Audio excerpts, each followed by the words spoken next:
Hey guys, Sundown here. This is going to be my chapter review to One Punch Man 130. I don't actually know what it's called, so maybe one of y'all can tell me. But this was a badass chapter. We very rarely had a I don't think we've ever had a One Punch Man chapter, apart from the ones that were like 10 pages or something like that, where we didn't enjoy them. And I speak for us all as a cohesive unit. But this was a really good chapter. So let's get right down to it. Let's talk about the shit that went down and what could happen next. So the first thing we see are Fubuki, Bang, and Bomb. She's holding on to both their hands while they're in this Tatsumaki psychokinetic bubble, saying, "Don't leave my side," because I'm the one that's supposedly being protected by Tatsumaki. I think that's what she assumes. She's being protected by Tatsumaki as she's about to do some crazy shit. So she's like, "If you want to stay safe, stay with me, Bang and Bomb." She doesn't quite realize if I think Bang should have a transponder. I'm not sure about Bomb, but I think Fubuki should have a transponder. No, Fubuki wouldn't have a transponder either. So technically, I think they're only being protected because Bang is there, and maybe Fubuki as well, because Tatsumaki she sensed her a few chapters ago while she was fighting Giro, I think. So the ground opens up beneath them or to the side of them, and Bang's is like, "Whoa, if this barrier hadn't been here, that would have been game over, man." So Tatsumaki here, I'm not sure if she looks down and sees what's about to, like that huge drop. I'm not sure if she's afraid of heights, but she goes full like my sister is a baka kind of thing. But you can already see, like, look at that drop. That's a dirty drop. That's layers and layers of the Monster Association, which Tatsumaki is about to rip out. So at that point in the chapter, I was like, "Ooh, this is gonna be some big shit." Like, Tatsumaki was not joking when she said, "Yeah, I'm gonna turn this place inside out and flip it upside down."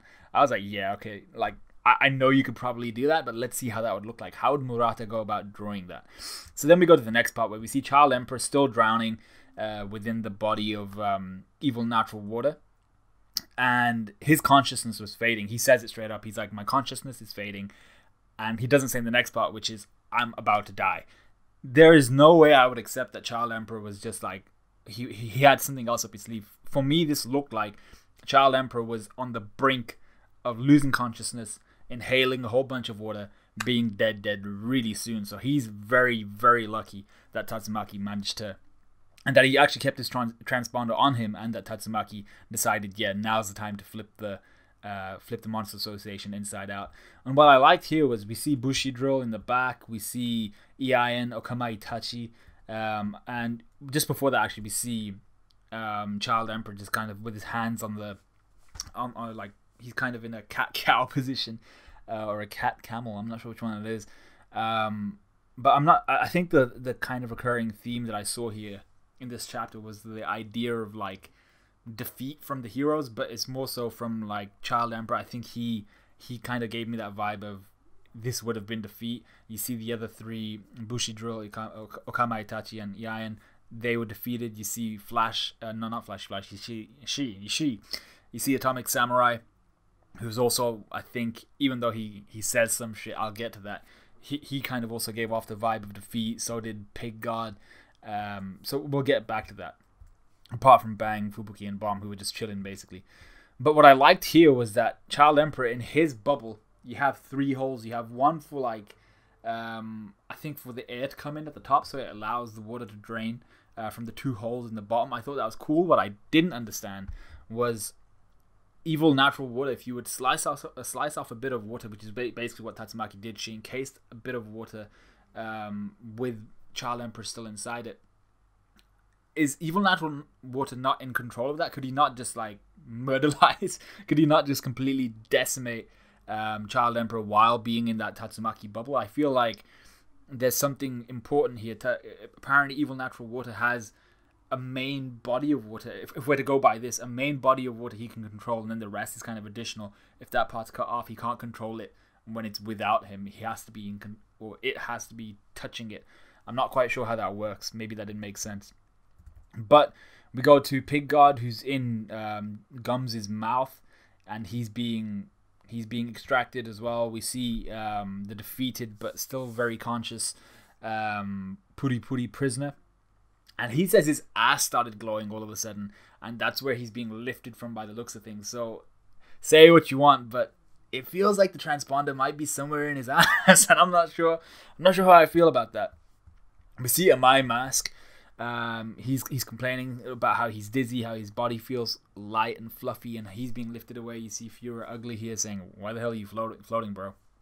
And this is actually Satsuki and myself. We had a bet a very long time ago, which was if my mask loses against a monster, I would have to. There were multiple conditions. Like if he loses against a monster by either turning into a monster or just straight up losing, then I would have to make a video about how great Phoenix Man was, because I once called him trash.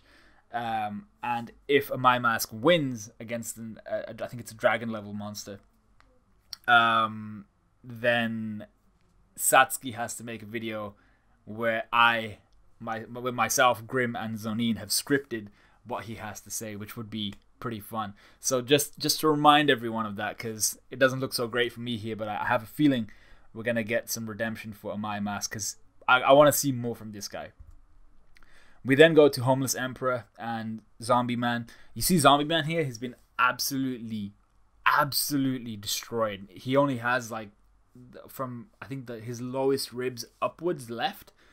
That's as much of his body that's been blown away by Homeless Emperor. But even then, Homeless Emperor, while he's looking at this energy sphere that's around Zombie Man's transponder, he's like, what the hell, there's an energy sphere, there's nothing inside it, what's going on? And you just see Zombie Man, even with all of this damage, he's thinking about Tatsumaki trying to save him. He's like, shit, I should have just put that transponder in my skull. But he's recovering very quickly. Look at him. From the first panel we see, which is him just bones basically, then he has flesh coming back, muscles coming back, we have bones and eyes coming back, and he seems to be very chill. He's just like, yeah, this is fine. So we already know from the Zonin mentions it quite a bit, the I think there's a data book on One Punch Man where Zombie Man was meant to have fought like tooth and nail against, I think, Carnage Kabuto for about 5 days or something like that, where he most likely got destroyed like day in, day out about 1 million times or some shit. So it's no surprise that Zombie Man has this regenerative capacity. I just like the fact that he's basically just chilling, like he'll just regenerate and be like, alright, I'm back, die again, and just be like, alright, cool, let me take a second, and then he like sips his tea, comes back after a bit. So he's just pretty much chilling, dying, which is an unusual way to go about things.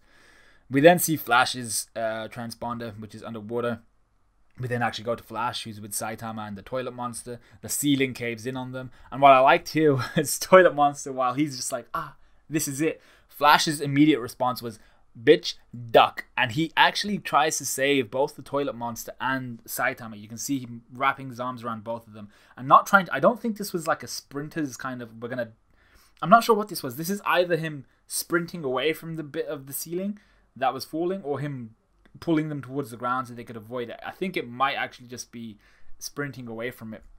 But you can see Saitama here. He has a different idea. There's a very you see this kick in History's Strongest Disciple. I forgot what it's called. But he plants one leg on the ground, kicks vertically with the other, and I think he basically just destroys the ceiling that was coming down on them. We then go to my favorite part of the chapter, where we see Atomic Samurai still getting clapped by Black Sperm. I don't actually even have beef with Atomic Samurai. I was gonna say Black Samurai. That's a different kind of thing.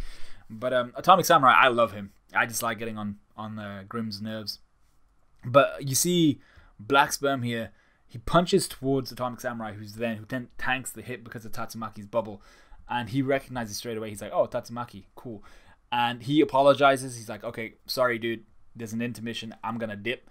And there's a couple things here. So the first panel we see of Atomic Samurai, you see his left arm blur, suggesting he's just made an attack. But the bubble still takes a huge impact from Black Sperm's punch. So I'll get back to that point in just a second. What I'd also like to point out here is that Black Sperm and all his other little spermy things, they all kind of fuse, allowing Black Sperm to kind of form this gigantic version of himself, and as he's trying to reach up towards an escaping Atomic Samurai. The walls are all collapsing in on themselves, and Black Sperm's just like, what the hell's going on? But this reminded me of a Menos Grande from Bleach, for anybody who used to read that.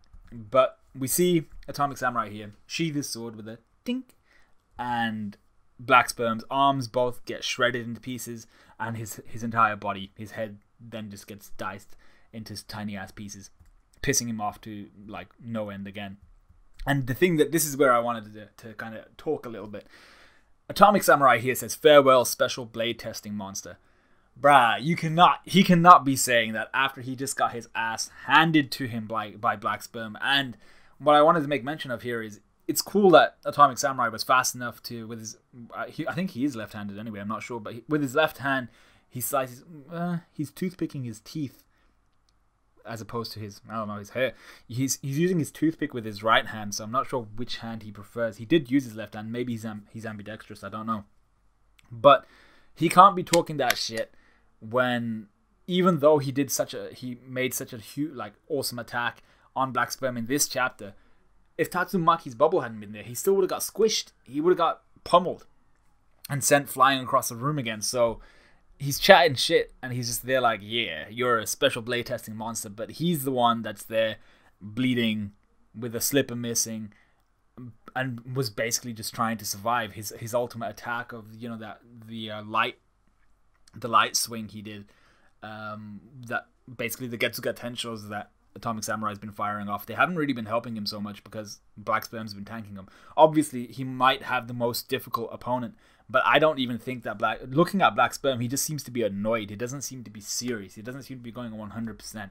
So I think Black Sperm has got a lot more to offer, and even though Atomic is here chatting shit, I think there's gonna be some humility that comes to him when he finds out, yo, I was fighting a guy who wasn't even at his, like, he wasn't at his 100%, he was at his like 60% or something like that.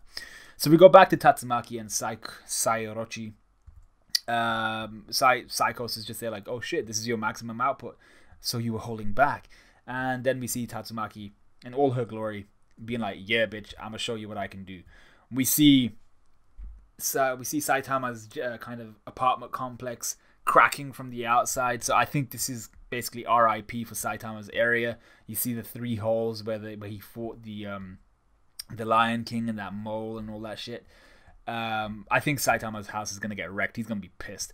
But then we see the larger scale damage where you see Z City, and then everything outside of Z City just have these fissures form in the ground, huge deep fissures, just allowing this monster association to come up from the ground due to Tatsumaki's power. And you see the Hero Association members, they're looking at this on their radar of some sort, looking like, holy shit, what the hell's happening? And then we see Tatsumaki with one final push eject this kind of, I'm not even sure what you'd call it, it's like a hole. It's a true underground infrastructure. I thought it was just like tunnels and shit like that, but you see here there's actual like beams and stuff going across across the tops of these things. There seems to be an actual tunnel like structure with supports and stuff like that, walls, all that type of stuff, tunnels, corridors. So it seems to not just be a mindless, like well, I say mindless anthill as if anthills weren't constructed in a similar fashion, but it seems to have a lot more infrastructure than I originally gave it credit for, which is cool. We then go to King and Tadio. Tadio makes mention here of King's super, or his legendary super King state. I'm not sure what that's actually referring to, but whatever that is, it sounds cool.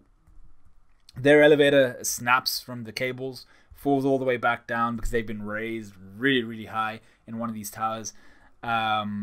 Luckily enough, they land in like a whole bunch of these, or they land on top of this whole bunch of Orochi kind of cell kind of thing, you know, that stuff that's been trying to eat up everyone's blood and consume people. They land on a whole bunch of that cushions their fall drastically, and they just kind of roll out at the bottom of it where they meet with Genos. So Genos is there, very direct to the point. Yo, where's Sensei? He should have joined this battle, right? They get surrounded by this Orochi cell kind of thing. Genos blasts it away. Genos' arm, by the way, looks insane. Like, let's just talk about this for a sec. So he's still got his blasters of some kind. He always has areas where he can utilize these blasts. But it seems like his arm now has like different areas of these cannons where he can eject, or where he can shoot all these cannons from. And he has them in his, not even his fingertips, in like the joints of each finger beyond the knuckle. So not the end joint. I'm not even sure. Not the most distal joint, the most proximal joint. It's the middle joints of each finger. He has cannons he can fire out of there. He seems to have a couple around his forearm, the top and the inside maybe, and then around his shoulder and a few around his bicep and tricep. That's pretty sick because you can see here just the range of attacks he can dish out with just one arm. That's pretty dope. So I'd love to see more of what Genos what he can do and how many upgrades he's gone through. He senses a massive life form at the top of a protrusion. So we see going to the top of this protrusion, we see a building that gets sliced and diced by an escaping Tatsumaki, which is cool. I was like, oh shit, she really just smashed through all this building. I mean, like, it's not that surprising considering what she's just done with the Monster Association. But then after her, you see, almost to kind of exemplify not the gap in power, but the output of power. You see Saikos or Orochi, whatever you want to call her, do the same thing that Tatsumaki just did, but to the whole tower rather than just a building on that tower. I feel like this was juxtaposed for a reason. And she decimates the top of that, does a whole kind of anime pose of "Yas, I'm here" and all that type of stuff. And Tatsumaki's there. They're both glowing in the like thousands of feet above the ground, getting ready to kick some ass. And I still dig Orochi's design. I really love those two black kind of Ulquiorra kind of spears. They really do give me an Ulquiorra vibe. I'm not quite sure why. It's kind of like his Lanza, just black. He was called Lanza de something. Just black versions of that. So Orochi's just like, all right, cool. It's time to end this. We see Tatsumaki getting ready to kick some ass, I'm hoping, and Saitama and Toilet Monster, they're in the dark. They're beneath the whole association. I was making mention in the podcast, go watch it if you haven't already, that Saitama might just deliver an upwards kick or punch that absolutely destroys everything and even kills possibly Orochi all the way at the top in an attempt to get out. But I do also want to see Tatsumaki actually gain victory here. I want to see her put in some work and kick the shit out of Psychos. But then again, I also want to see... We didn't see Flashy Flash at the end of this. I'm not sure where he's gone, but I do want to see Saitama and Flash get out of because they must be the lowest of everyone right now, apart from the monsters or apart from the other dragon class executives. They must be lower than every other hero or every other human that's there, apart from obviously Homeless Emperor, who I'm not quite sure what he is, whether he's human or monster. He's technically a monster, right? So that was pretty much it. I enjoyed the chapter. I thought it was dope. Let me know what you guys thought of it. Like, comment, subscribe, all that good stuff. Yeah, and I just want to see Tatsumaki kick ass. I want to see Saitama get out. I want to see Genos do more. And that's about it. So let me know what you guys thought. All that good stuff. And I will see you guys in a bit.